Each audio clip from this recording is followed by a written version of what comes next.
Perkins, who is an active member of Village Preservation? Oh, there's not enough raised hands. Shame, shame, shame. Let me tell you why you should become a member. Village Preservation was founded back in 1980, and we work to protect the architectural, cultural, and historic heritage of Greenwich Village, the East Village, and NoHo.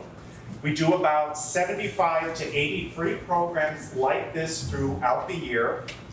As a member, you get first dibs on registering for the program, and we also do members-only programs as well.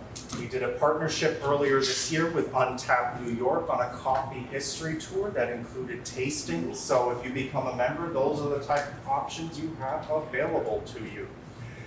Now, if you're still just wanting to learn a little bit more about Village Preservation, head over to villagepreservation.org, see some of the other great programs that we have going on. Take a look at our free resources. We have a bunch of fantastic virtual maps. Last year, we released a new map for the 200th anniversary of Fifth Avenue, which started right here in Greenwich Village.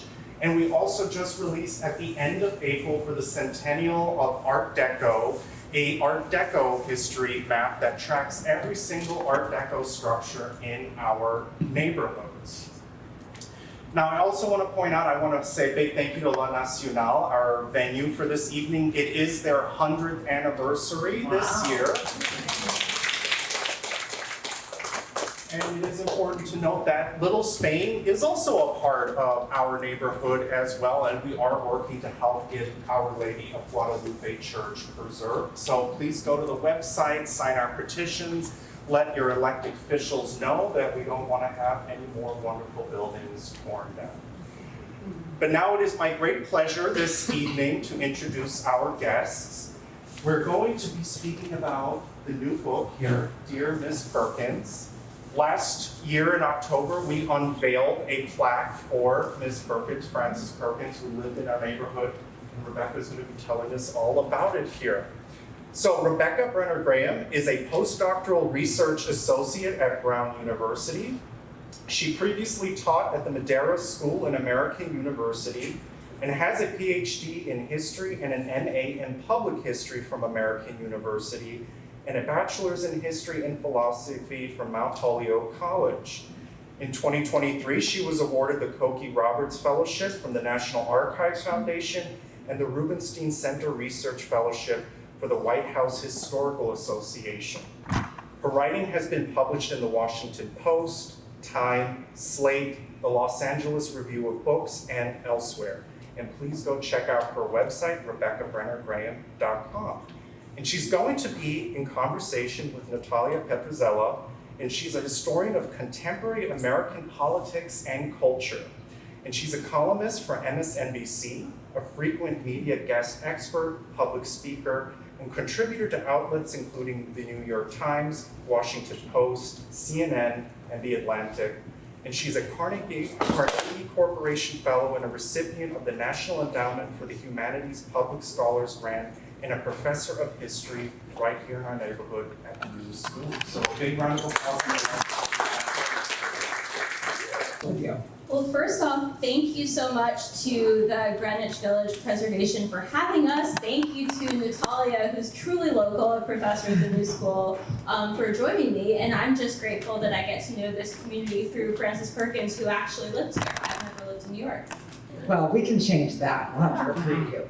Okay, so I have a feeling that the people in this room have their own answers to this question, but I am curious, given not everyone has read your book yet, who is Frances Perkins? Not the Wikipedia version, but who is Frances Perkins, the Rebecca Brenner Graham version, but not the whole book length version, and why should we care about her in 2025? Frances Perkins was the first woman cabinet secretary in U.S. history and the longest serving secretary of labor. She was born in Boston, she grew up in Worcester, she went to Mount Holyoke, and then she volunteered at Hull House out in Chicago. Then she came back to the East Coast where she lived in New York City for a lot of her adult life. She witnessed the Triangle Shirtwaist Factory fire. She was immersed in labor politics in New York. She worked for Governor Al Smith, who I'm sure everyone here has heard that name, though nationally that's not the case. And then she found herself working for Franklin D. Roosevelt. He was elected president. Jane Addams, who was the co-founder of Hull House, said at the time something along the lines of, "Isn't it incredible that the person most suited for this position happens to be working for the person who was just elected president of the United States?" But in my book, Dear Miss Perkins, I focus on her refugee policies specifically. There was no legal definition of refugee throughout this period, so it's really her immigration policy. The Immigration Naturalization Service was in the Department of Labor. Frances Perkins actually created it. And I'll just say one more thing to answer your question about who is she, why does she matter? Well, she created the Immigration Naturalization Service, the INS. She combined the Immigration Bureau and the Naturalization Bureau to consolidate authority and reform the system. Specifically, she asked the president, FDR, for an executive order in order to do that. But she had a different approach to immigration policy than the secretaries of labor who came before her, because they had been trade labor union guys, and the white male trade labor unions had historically been in favor of legislation like the Chinese Exclusion Act and other xenophobic legislation. So the fact that she was from broader women's labor movements is central to the story. Well, thank you for that. It's almost like you've talked about this before, right? Rebecca's been on an amazing book tour all over the country speaking to people about this work. So I've known you since you were a little grad student, and I'm so impressed to see this work. Now, this is, I would call, a departure from some of your earlier research, and so I'm curious to know how you came to work on Perkins and how you see her fitting into your longer trajectory, starting with the work you were doing as a graduate student. When I was in graduate school, my dissertation was on American 19th century religion-state relations through postal history, specifically Sunday mail delivery. So that is not this topic. And we met originally through the Society for U.S. Intellectual History, USIH. And that's a good academic organization for people like us whose interests are not constrained by chronology. Right. There are some points of overlap: Jewish history, U.S. federal history. I did the bulk of the research for both the dissertation and this book at the U.S. National Archives in Washington, D.C. But this topic was my undergraduate thesis at Mount Holyoke. Oh, yeah, that's really interesting to think about that long life of that work and returning to it. I am curious how many people from Mount Holyoke in the audience. There's usually, okay, we have one. Very rarely is there zero. So thanks to the one, Hannah, who also works here. So Frances Perkins went to Mount Holyoke. She was actually president of the class of 1902. The Mount Holyoke Archives keeps track of Frances Perkins materials like a proud grandmother. That's what the archives comes across as. I had not heard of Frances Perkins before I went to Mount Holyoke, even though I was a history nerd child, because she's not particularly well known. So I came into contact with her via Mount Holyoke, and then I knew I wanted to be a historian, so I applied to graduate school. I proposed, I mean, you're not supposed to do this, but I applied to some programs for early US and other programs for this topic, and I got into an early US program, and I'm glad that I had the opportunity to do that. But there is a broader point to make there, which is that academia is often not interested in individual stories. They're more commercialized as biographies. And I definitely approach this research as a historian, and I see Frances Perkins as a useful tour guide to a wide swath of American history that she lived and shaped. Yeah, I want to get to that, like, is this a biography or not question in a second. But it's interesting. I had heard of Frances Perkins my whole life, but I think that's in part You're from Massachusetts. I am from Massachusetts, but my grandmother's name was Frances, and she was younger than her, but like definitely lived with like, oh, this incredible woman, Frances Perkins. My grandmother's name is Marge, so I didn't get that. Well, it all comes back to your grandmother. So you mentioned a little bit about the archives. Tell me about your experience in the archives, which archives you use. The footnote, or the endnotes, I should say, are prodigious here. And what were some archival surprises for you? My home documents for this book are the Secretary of Labor subject files, which is Record Group 174, at the U.S. National Archives at College Park, Maryland. They were the backbone of my undergraduate thesis at Mount Holyoke. And what they are is family and friends of refugees trapped overseas writing to the Secretary of Labor asking for their help. They wrote to many people in the Roosevelt administration, but I looked at the people who wrote to Perkins and what she was able to do for them.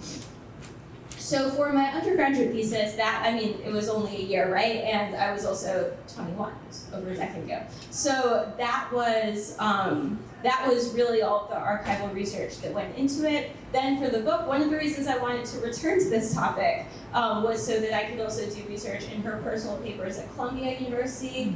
I went back to the Mount Holyoke archives. I received substantial research support from the U.S. Holocaust Memorial Museum. And I think I was able to tell a fuller story. Oh, absolutely. And it's actually really interesting to hear where your story started, which was the refugees and their families writing to her. Because I think even though that began with your undergraduate work, you kind of see that, I don't know, maybe I'm reading too much into it, you tell me if I'm wrong, but that you have a sort of wider lens than just one woman from the very start. Like, this isn't just about, she was born in Boston and how she grew up, although we get that personal story, but you really tell us the story of the family she affected, the systems that shaped her life and which she then reformed in the government. And so my question for you, I'll make it a question, not a comment, though I am an academic, is that you expect a biography when there's a woman's face on the cover, but this is not a biography. So can you speak a little bit more about how you see this as not a traditional biography? She's a tour guide. She experienced Hull House, which is important in American labor and gender history. She witnessed the Triangle Shirtwaist Factory fire in New York City, and it is impossible to overstate how formative that was for her. Nobody wants the misfortune of watching people die. She was a central player in the New Deal legislation. Senator Robert Wagner's personal secretary was quoted as saying that FDR only did Social Security because Frances pushed him to do it. The legislation she was most proud of was probably New Deal legislation. The story of American responses to the rise of Nazi Germany is a sad one, of course. And another reason why a lot of my research, I think it's fair to say, doesn't even really center her, is she got politically sidelined in early 1939. The timing was terrible. She was somebody who really wanted to help refugees in need. But there was a resolution to impeach her in February 1939. That's the focus of Chapter 6. I think it's Chapter 6. I always lose track of numbers because I didn't write them in order. And she, the Wagner Act was part of the New Deal, and it provided a legal mechanism for strikes and unions, but then as part of the backlash against the Wagner Act, Congress wanted to impeach a man named Harry Bridges, who was a labor organizer. And they attacked her immigration policy. And that happened in February 1939. Well, in November 1938, the Kristallnacht pogrom in Germany and Austria increased support for Jewish refugees from 0 to a little bit. So really the legislative efforts that might have become more were in summer 1939 and summer 1940. And those are child refugee policy and the Alaska resettlement plan, respectively. Those were both ideas that she had expressed years earlier, but by the time they reached the floor in Congress, she had become a little bit of a political third rail over the issue of immigration on a completely separate matter. Talk to me about Frances Perkins as a woman. Is this still on, right? You hear me on this? Do you guys hear me? Yes, okay. I'm interested in her identity as a woman. So she's obviously this trailblazer in her appointment, right? But how much did she consider her activism as feminist project? How much did she deploy her womanhood? We have these long historical traditions of sort of maternalist politics, right? Of women being able to get into public spaces by operating almost as mothers. I feel a little bit of that with the child refugee stuff, but I'm curious how much you as the expert now on her see her womanhood coming into her career.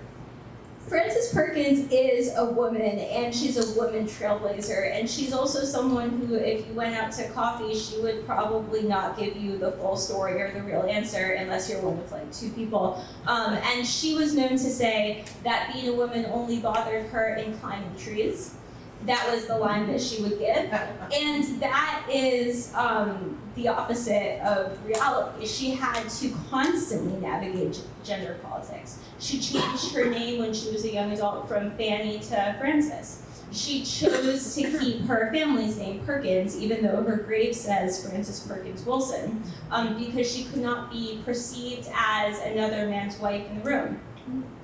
When she worked for Governor Al Smith, sometimes he brought his wife or even his mother, so that Frances Perkins would have retained some respectability.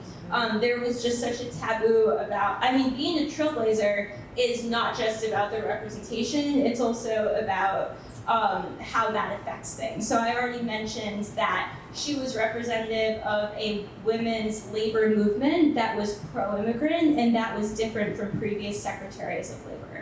Also, on the child refugee policy, she was allied with other strong women, like Catherine Lenroot, who headed the Children's Bureau within the Department of Labor, like Cecilia Rozovsky, who's a Jewish woman activist who everyone should know her name, and nobody knows about Cecilia Rozovsky. Someone else should do a book on her.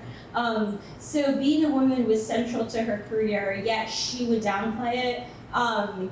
She would not talk very candidly about the struggles that she faced being the only woman in the room, but that doesn't mean they're not there.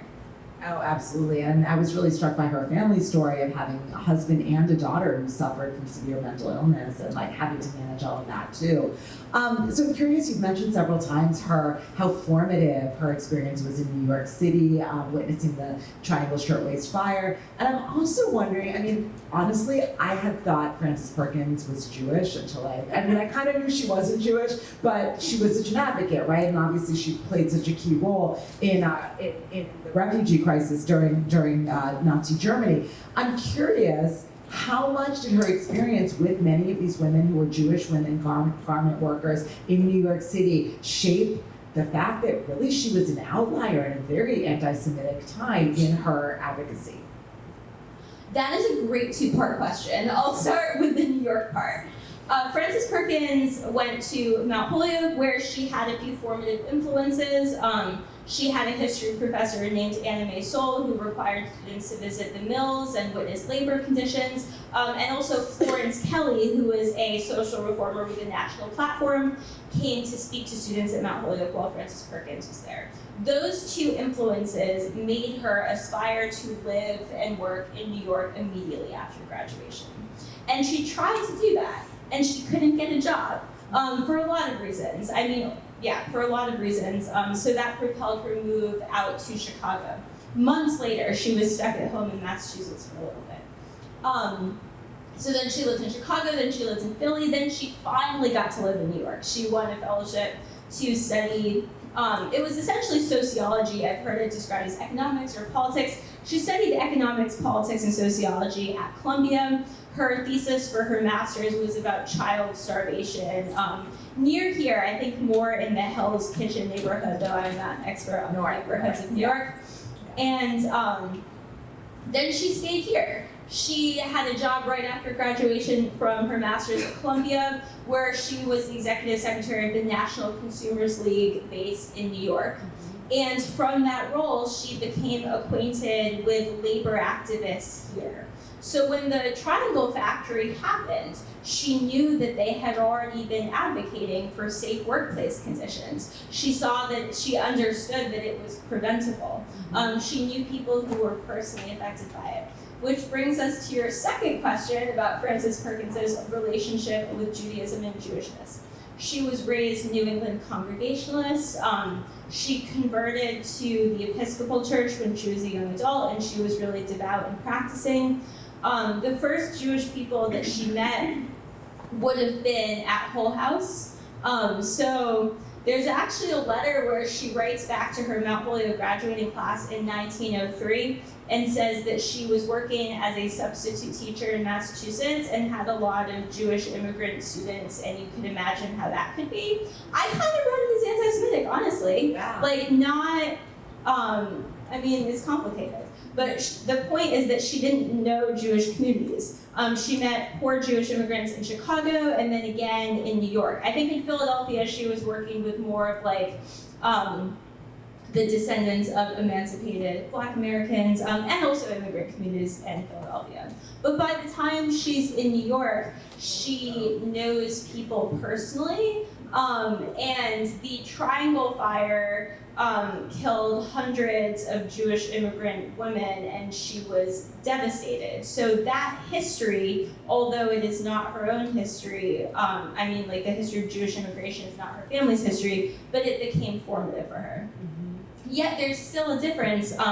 When she was partnering with Cecilia Rozovsky, well, she knew her because they knew all the same people because they were in the same social reform networks. But Frances Perkins, one of her primary causes was ending child labor, which she learned about at a fancy college. Cecilia Rozovsky was a child laborer. Like, that is a difference in perspective that I think comes up many times.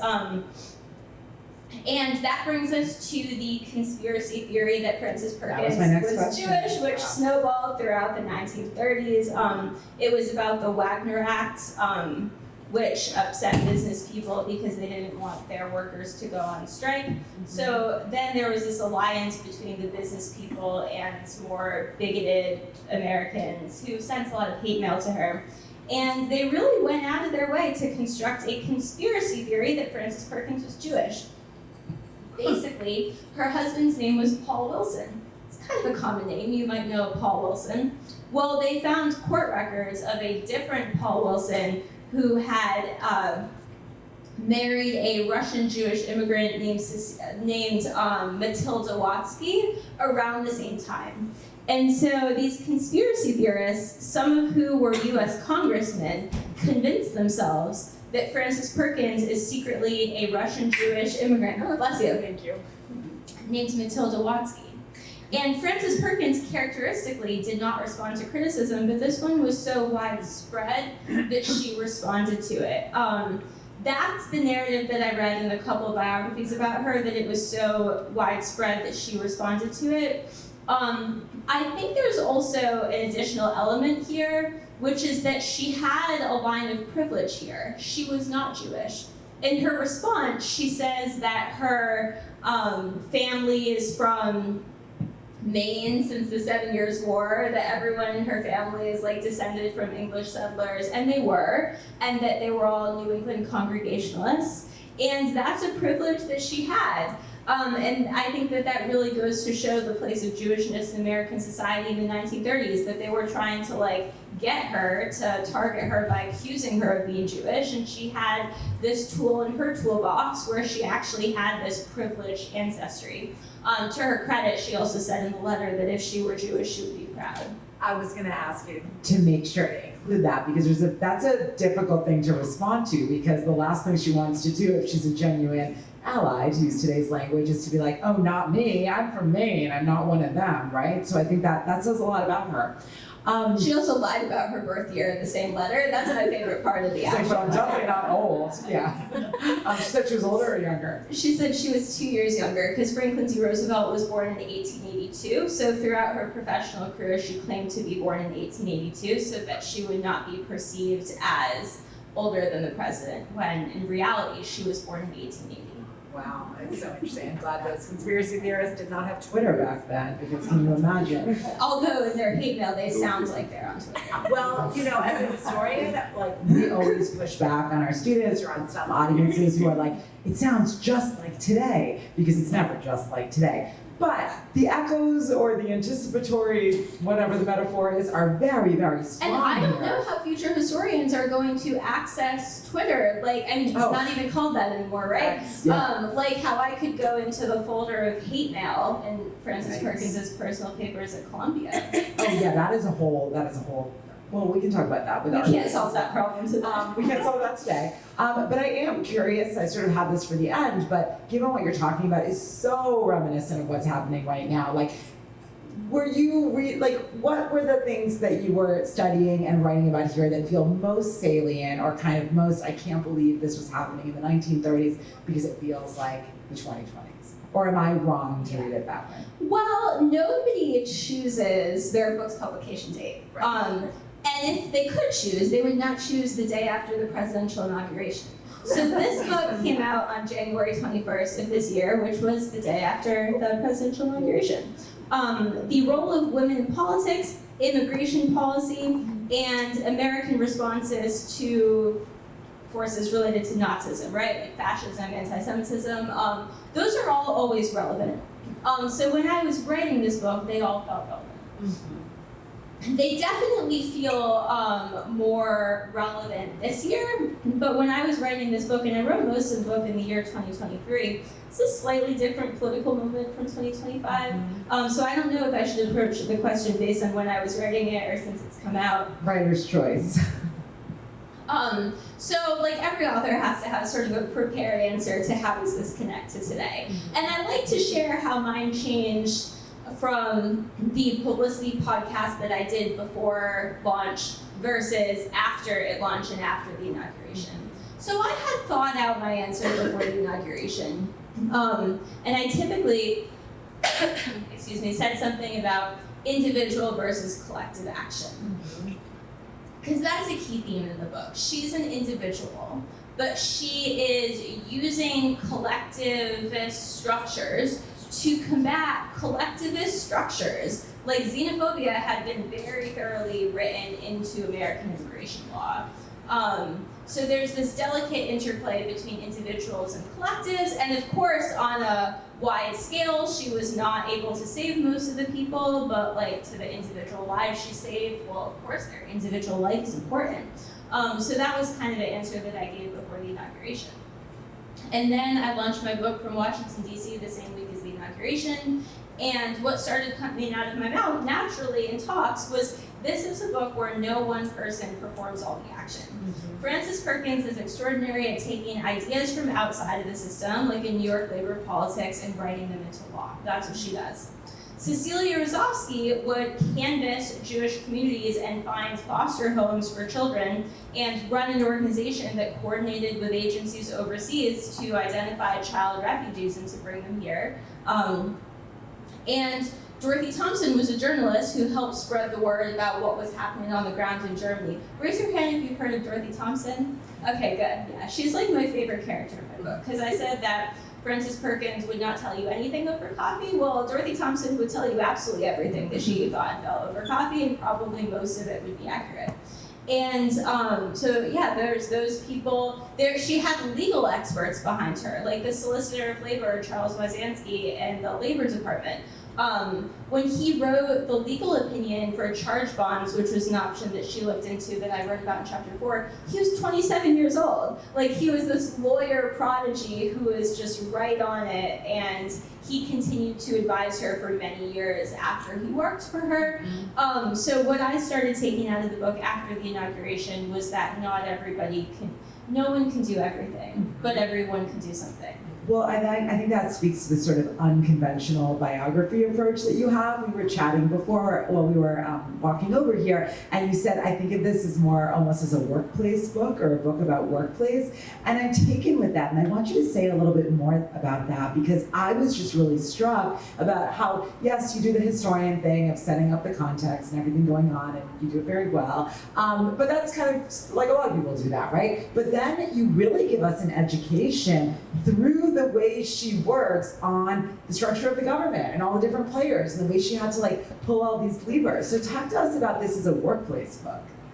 As Secretary of Labor, her colleagues were the President of the United States, her direct reports and their direct reports in the Department of Labor. She worked very closely with other cabinet secretaries, like Harold Ickes in the Department of the Interior. She worked with Congress. She worked very closely with Senator Robert Wagner and with other people. And whether she's sitting through a resolution to impeach her on the Hill or meeting with Jewish activists who come to talk with her at the Department of Labor, she's at work.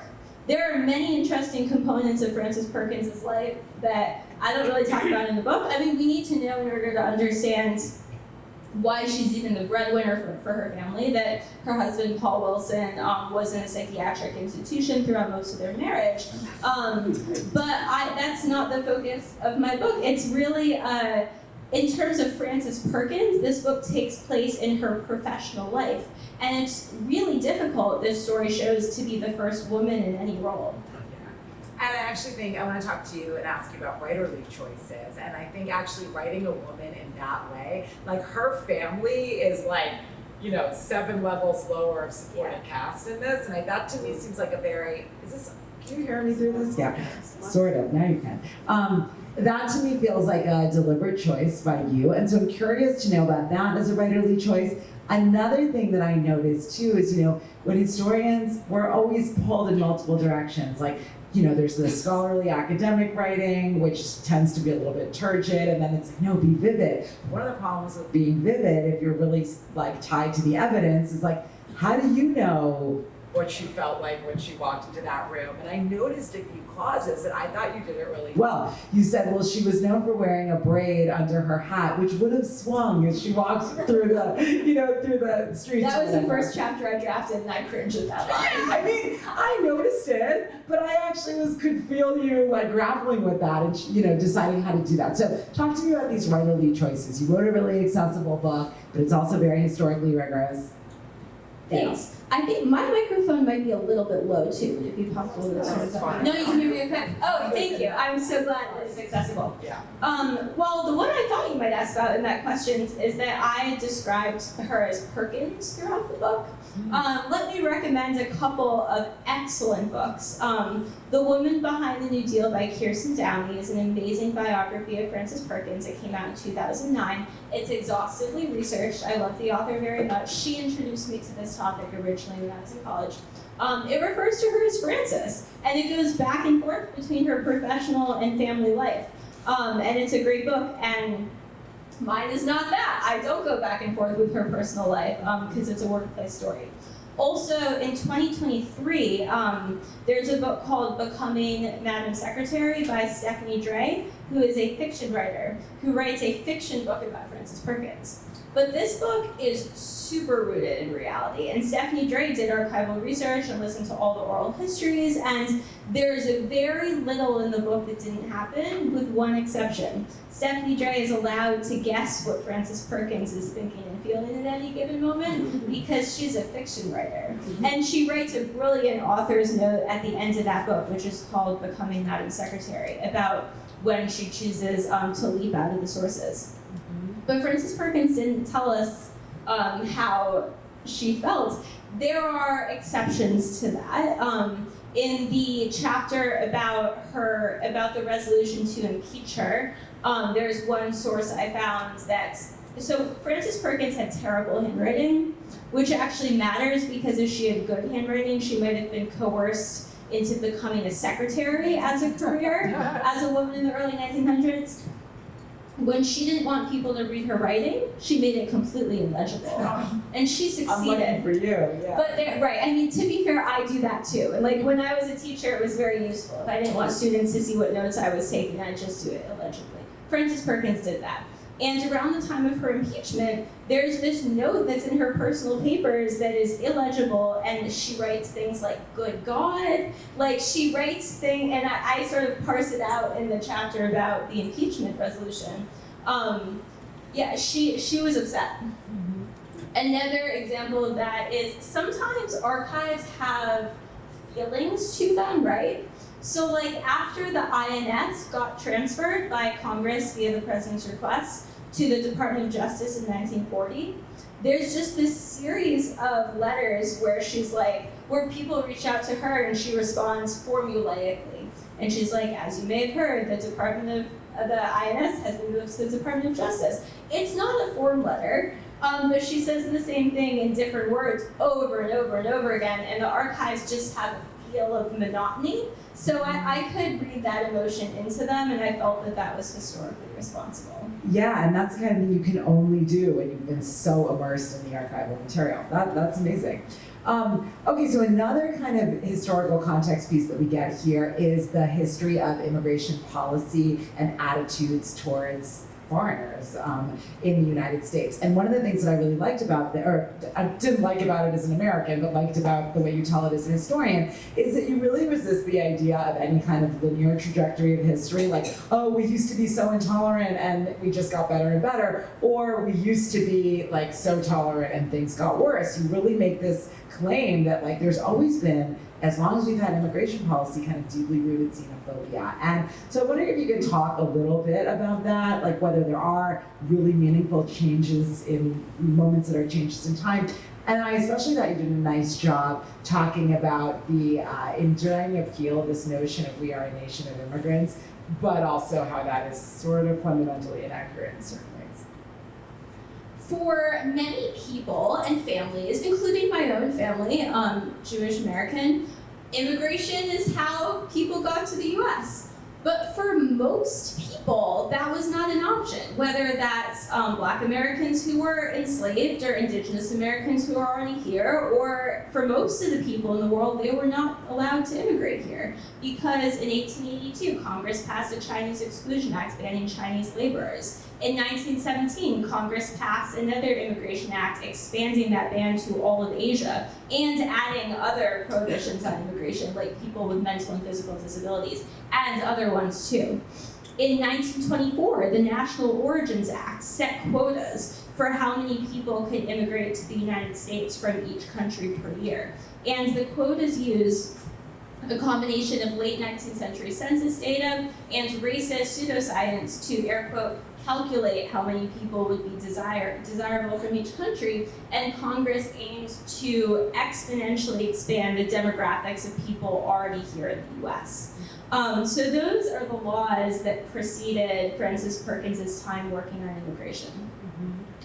When I started researching this topic for my senior thesis, I had grown up going on a field trip to the Statue of Liberty from Rhode Island, right? Like a whole day trip to the Statue of Liberty about how the US is the nation of immigrants. I had watched various media. You might have seen Schoolhouse Rock, the Great American Melting Pot, where they all just jump right in. And I knew that Frances Perkins was an extraordinary person and governmental official who was really hardworking and really compassionate. And I thought I was going to come into the story to see all the lives that she saves. She did save tens of thousands of lives, but because of those myths, I wasn't expecting that in most cases she said, "I'm sorry, there's nothing I can do." And her tone actually changes over the course of the 1930s due to the paradox that at the highest position she had reached in her career, her ability to help people in need as she saw them was really limited because of US immigration law. Does that answer your question? Yes, no, it absolutely does. And I think that when I learned of her work in this period, it was almost presented as like, oh, well, you know, not taking all these refugees was this aberration in this otherwise inclusive national history. But it really wasn't so inclusive. And I think you do a good job at showing that. So I know we don't have a ton of time left. Here again, we see her as a tour guide complicating the narrative. There is that flat narrative that the US did nothing. Well, that's not true from the perspective of sometimes there were ships that brought only one child refugee at a time. That's their whole life, right? Like that person has a family, and I've been lucky enough to meet some of the people whose parents came over as child refugees through this program. And also the narrative of she was able to say, I try not to tell it as a happy story because it's really not. Right, no, absolutely. Is there a modern day Frances Perkins? Elizabeth Warren's Only Righteous Fights speech is really close. Oh, interesting. Okay, I had no idea how you were going to answer that. Okay, and we're going to use this and then transition to Q&A. But you've been on tour. What has been, and also online. What are some of the responses from readers been? What surprised you? Tell us. I feel like it's really a privilege whenever I get to talk to people about my book, Dear Miss Perkins, Women in Politics, Immigration Policy, U.S. Responses to the Rise of Nazi Germany. Every community is different. I learned things from people. In Boston, they taught me that South Boston and the South End of Boston are two different neighborhoods and not to conflate them. She was born in she was born in one of them. I think she was born in the South End. Yes. Although she did not correct people later on when they said she was born in Beacon Hill. That was part of her navigating. She just wouldn't correct them. Let's see, what else have I learned? When I went to Illinois. I got to talk at the Illinois Holocaust Museum in Skokie, and they have a completely different relationship to like the legacies of Nazism and refugees because of the whole court case that was based on Nazis in Skokie, Illinois. Thrilled to be here in New York. This is my first Manhattan event. Yes, welcome. Well, thank you. Let's open it up to this Manhattan audience to answer your questions. Sure. Go ahead. Sorry, I don't have to be first. So you had mentioned like how people know about her. I should just let you know I went to ILR, Industrial Labor Relations School at Cornell, so she's big in that world. I'm also from Detroit, so I have a lot of labor background stuff. I'm curious, I really love reading about history and presidents and things like that. And I don't know, I'm also Jewish, and my dad is like this old Jewish man, and he always just says like, oh, FDR was so anti-Semitic, and he like brushes it off that way. And I'm curious as to like, with Perkins' story, like how would you answer him like that? So the question is, I'm going to repeat the question because of the microphone situation. I think the question is, if I'm understanding it correctly, is like, what would I say to someone who says, well, FDR is just anti-Semitic? Anti-Semitic. Yes, anti-Semitic. As a historian, that's not the question I'm asking, whether an individual has prejudices. I raised the example of a letter that Frances Perkins wrote to her college class where she seemed to have a prejudice. Everyone has prejudices. What's interesting to me is the structures. Anti-Semitism was embedded into American immigration structures and the State Department, where they would likely say that a Jewish immigrant would become a public charge and count them out that way. I guess my answer to the question is like, what story is interesting to tell? And Franklin D. Roosevelt, I mean, going back to the point about how ideally everyone does their thing, well, he's great at politicking. And that's great when he lets Frances Perkins do her thing. It was not good for the refugees when he transferred the INS from labor to justice. That was an example of him politicking. One of the reasons he did that was he was running for a third term and no one had won a third term before. But Frances Perkins had a great working relationship with the president throughout the administration, even after she was a question that I've received frequently is, why did he keep her after the whole impeachment resolution and the tanking of her political capital? She was a workhorse, not a show horse. Biographer Kirsten Downey has said that to me many times. And because Frances Perkins was a workhorse, after her show horse component ended, she was still a workhorse. And that goes back to your question, because FDR encouraged and empowered her to keep working on what she thought was right. Yes, go ahead. Yeah, could you tell us about the impeachment resolution, what the basis of it was, the outcome, etc.? The question is, why was there a resolution to impeach Frances Perkins in February 1939? And basically, there was a man named Harry Bridges who immigrated from Australia in 1920, and he was a dock worker on the West Coast. In 1932, he became spokesman for the dock workers on the West Coast. In 1934, he led them in a successful strike called the Longshore Strike, where they achieved shorter hours, better pay, and safer working conditions. That did not really reach the national media until the following year, when the Wagner Act established a legal mechanism for strikes, unions, and collective bargaining. And then, like I mentioned, the big business people and the bigots were upset. And immediately, they wanted to deport Harry Bridges, who had immigrated from Australia in 1920. And they wanted to impeach Frances Perkins for not deporting Harry Bridges. I have made the same joke in many talks, which is that you might be thinking that escalated quickly, and I like to think she thought the same thing. She had reformed the immigration system within the Department of Labor. She had required INS employees to apply for a warrant before they arrested someone. If she hadn't done that, they would have just arrested Harry Bridges because it was a popular thing to do on the West Coast. So the grounds for impeachment was treason.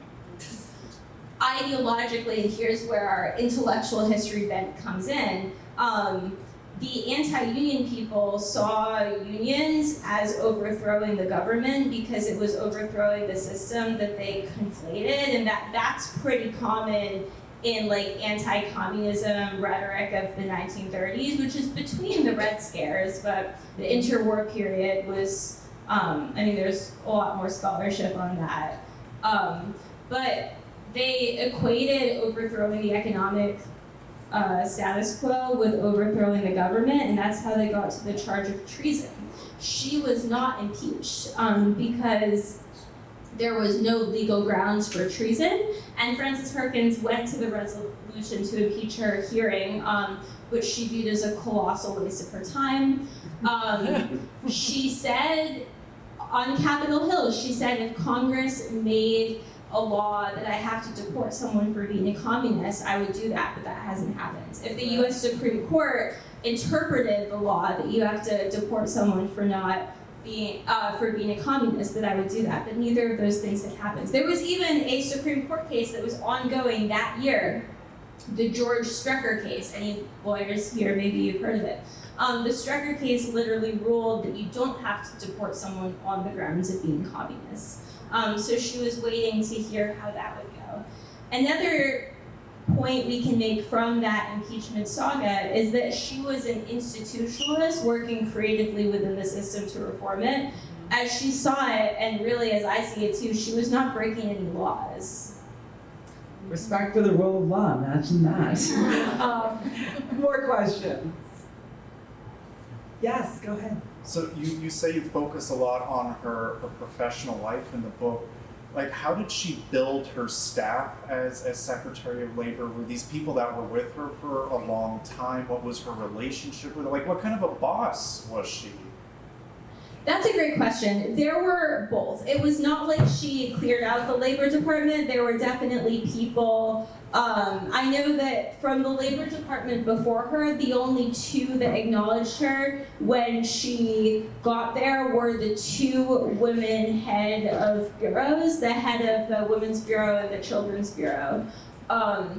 And the head of the Children's Bureau was Grace Abbott, who I believe stayed on for a little bit before Catherine Ledru replaced her. But then other people came in as new hires with Frances Perkins, like Charles Wyzanski did not work there previously. She asked for him to be appointed as Solicitor of Labor.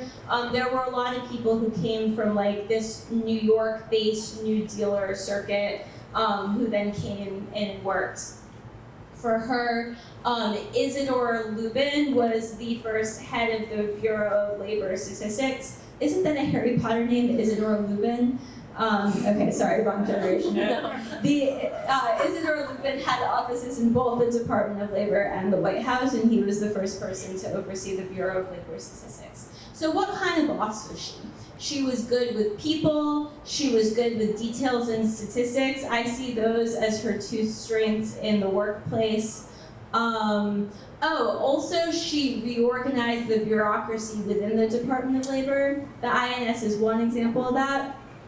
The Immigration Bureau people had previously been raiding immigrant communities and deporting people, and she let the funding for that run out and then she reallocated it. So as a cabinet secretary, she was talented at creative implementation, because the Department of Labor doesn't make laws, it just helps the president to implement them. Sorry, Did people not know that she was married? Why is the title Dear Miss Perkins? Those are actually two separate questions. I see the relation to each other. So the title is Dear Miss Perkins because most of the letters from the original correspondence that I looked at the National Archives at College Park start Dear Miss Perkins. And it has kind of a humility to it, I think. When this was my undergraduate thesis, for most of my senior year of college, the title was The Efforts of Frances Perkins to Aid Refugees from Nazi Germany, which is largely still the subtitle. It doesn't have a ring to it, and it's a mouthful, and it doesn't sound good. It was the last week before it was due. I was like really stressed, and I was crying. I was 21, and I thought of Dear Miss Perkins. No one changed it. My agent didn't change it, my publisher didn't change it. Usually someone changes it at some point. So that's why it's the title. So then the second part of your question, which is why did they call her that? She strategically chose to go by her original name, not her married name, when she re-entered public life. There was actually a time between when she worked for the National Consumers League and when she worked for Governor Al Smith that she was not working full-time, but when her husband became ill, she had to become the breadwinner for the family, and that's when she doubled down on being addressed as Frances Perkins. She went by Miss because navigating gender politics and optics, it was most advantageous to her not to be perceived as somebody's wife. Although the people who worked directly with her knew not only that she was married, but also that her husband was hospitalized. Like the other cabinet secretaries would have known that. And does that answer your question? Thanks for asking. Other questions? Yeah, Hannah. Yeah, I'm curious, you know, starting to do a lot of research and like sort of living in New York City, she's definitely popped up a lot throughout that history and the things I'm learning. And I'm just curious if you have any interesting like anecdotes or fun stories about her life in New York City that you want to share. Her life in New York City. She knew New York City a lot better than I do. I'm still learning like what are the different parts of the village. So I can tell you that when she moved to Washington D.C. to become Secretary of Labor, her daughter was in high school in New York. I don't know where Susanna Wilson went to high school, but also her husband was hospitalized here. She really saw home as New York. Like she was born and bred in New England, she was from New England, her homestead is in Maine, but New York was her community at the time that she was appointed Secretary of Labor. When she came to Washington and got off the train at Union Station in DC near the Capitol, she had no idea where she was going. She was like late to the inauguration, late to the swearing in, because that wasn't her city. Whereas for many of the cabinet secretaries, they had been senators or they had already served in a cabinet, and they were familiar with that area. Her plan was to come to DC for a few days and then to go back to New York and prepare longer to take her position. Then there was a national banking crisis during FDR's first week of his first term, and a family friend had a connection at the Willard Hotel and arranged for her to get a discount there because it's across from the White House, so it would be convenient. So my apologies that my answer to story about New York took place in DC because that's where I can picture it as my time. I'm sorry. Sir. Go ahead. Maybe I missed it, but what were her efforts to aid the refugees from Nazi Germany? I mean, I think that's the core of what you were saying here. And I mean, I know she was a very important person in the Roosevelt administration, and she was very important in the States. And she was what we would consider a liberal person today. Thanks for asking. And I think I forgot to repeat the past few questions, but I'll remember to repeat this one, which is, what are her efforts to aid refugees from Nazi Germany? Well, that is the research question behind my book, Dear Miss Perkins, which is available wherever books are sold. And let me summarize it for you. Thank you for asking. So the first thing she did was she came to a cabinet meeting prepared to use the likely to become a public charge clause from the Immigration Act of 1917 to use charge bonds, which was a sum of $500 that an American citizen would give to the Secretary of Labor and sorry, this is like in the weeds here, but that's the focus of chapter 4. The State Department didn't like it. They got in a turf war. She won. And then she gained political leverage. She did not ultimately use charge bonds, but it did give her the political leverage necessary to start the Child Refugees Program. And that program was an idea brought to her by Jewish activists based in New York, who, specifically Cecilia Rozovsky, who had heard through word of mouth, this was not in the press, that Frances Perkins had won the charge bonds controversy. So they wanted to use charge bonds for child refugees because they thought children would be more sympathetic and because children could, in air quote, take American jobs. And then it switched to visas through conversations between these activists in the Department of Labor and the Department of State who were actually issuing the visas. 700 and something children were saved through that program. Relatively small number, but not from the perspective of the children, right? They went on to lead full lives in the United States. The way that she was able to save the most people was through visa extensions. That's how the number of lives saved reached the tens of thousands. There are really three ways that she would respond to the people who wrote to her, Dear Miss Perkins. One is she would say, I'm sorry, Congress makes the laws, there's nothing I can do. Another way is she would help them navigate processes and make the processes work, because there is a lot of room for ad hoc discretion in the implementation of laws. So for example, if someone had a visa and the shipping company said that couldn't be real because you have a physical disability, well, this is a real thing that happened. She put in a word for that person to enter the ship. That was a real refugee, a Jewish refugee from Austria named Paul. She then put in a second word for him at Ellis Island, because Ellis Island said, you couldn't possibly have a visa, you have a physical disability. And he's like, no, I literally have this visa from Austria. So she made the system work to the best of its limited ability. But then the third way that she would respond was to extend their visitors' visas. So if someone reached out to her on behalf of someone who had a visitor visa, she could extend it. That was within her power as Secretary of Labor when the INS was in her department. And then even after the INS transferred to Justice, there are a handful of examples of her writing a note to usually to the Commissioner of Immigration once it moved to Justice, saying that she was familiar with this case and they had business here in the United States and could they please extend the visitor visas. After Kristallnacht in November 1938, President Roosevelt said in a press conference that the executive branch would be extending the visitors' visas of Jewish refugees from Nazi territory, of people who were already here. He said it would be cruel and inhumane to throw them out. Should let people know what Kristallnacht was. The question is, what was Kristallnacht? That's actually how chapter 1 opens.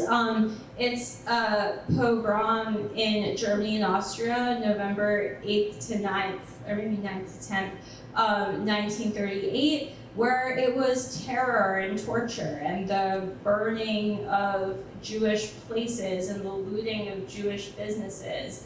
Women were raped, men were deported to work camps in Nazi territory, and it was not the first time that Nazis had terrorized Jewish people, but because it was on this scale, it actually made headlines around the globe, and for just a little while, it had a concrete effect on public opinion polls in the United States. Thank you. Other questions? Do you know what her relationship was with Morgenthau? Yes, the question was, what was Frances Perkins' working relationship with Henry Morgenthau, who was Secretary of the Treasury? He was not one of her closest allies in the cabinet. The people that she worked most directly with were the Secretary of the Interior, also Harry Hopkins when he was a cabinet secretary. They didn't have a bad relationship. In my research, I have not particularly explored like how directly they worked together.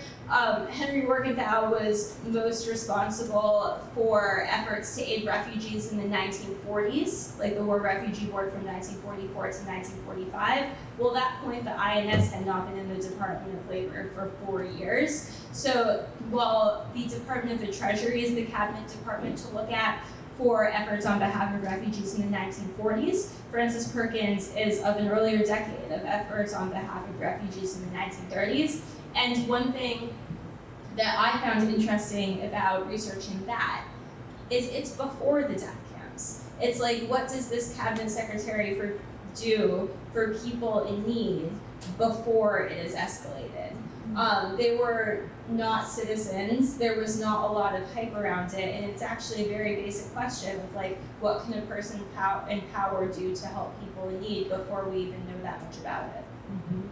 Back to this question that when you mentioned about, Crystal Knock moving the needle a little bit on public opinion, how much public opinion resistance was there to relaxing some of these immigration entry requirements? Thanks for asking. There was more resistance than support. That's why none of these passed. So the two legislative efforts that I spent time on in the book are the Wagner-Rogers bill in summer 1939 that would have added 10,000 slots to the quota for child refugees over the course of 2 years, so 20,000 children.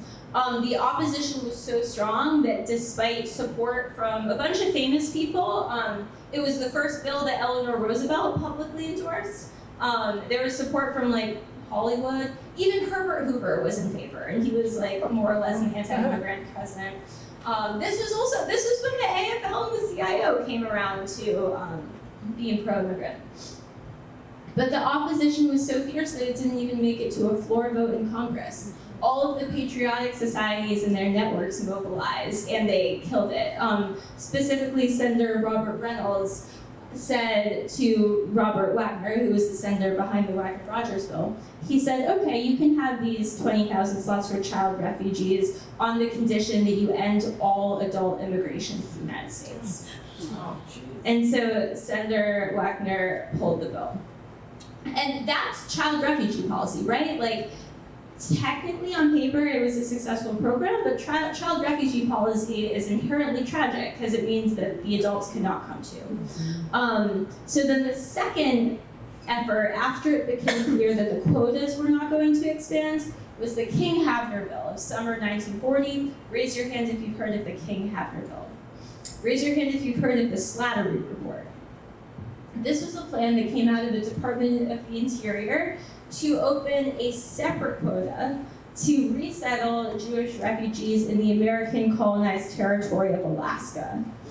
And they thought that this might happen because it aligned, they, meaning the pro-immigrant advocates within the Roosevelt administration, thought that this might happen because it aligned with American objectives of settling colonial territory and military defense, because Alaska is closer to Japan than many people realize, and this was, in 1940, World War II had already started in Europe, and in Asia.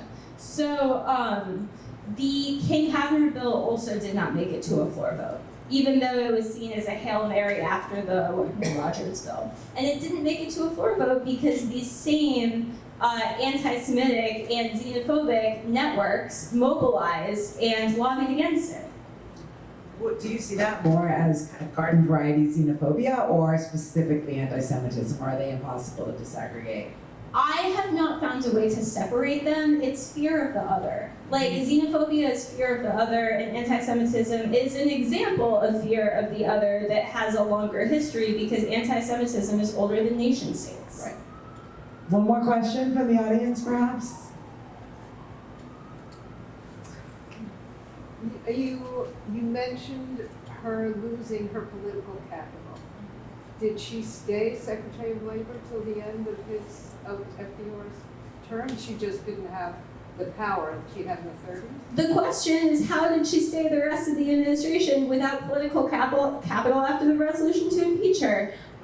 She was a workhorse, not a show horse, and so she kept working even though she had no more value as a show horse. She asked FDR to resign multiple times and he would not accept her letter of resignation. The job was hard and it was exhausting, and she had family matters that she was dealing with too. And she left pretty soon into the Truman administration after FDR died. But she stayed all 12 years. That's what makes her the longest serving Secretary of Labor in US history. Shall we conclude by you telling us what your next book project is about? I am currently working on a book project about the American Revolution in popular culture from a female millennial lens from 1976 through 2026. It is where the 1776 Till Liberty's Kids to Hamilton pipeline meets the American Girl doll universe. We can't wait. Let's give Rebecca a big round of applause.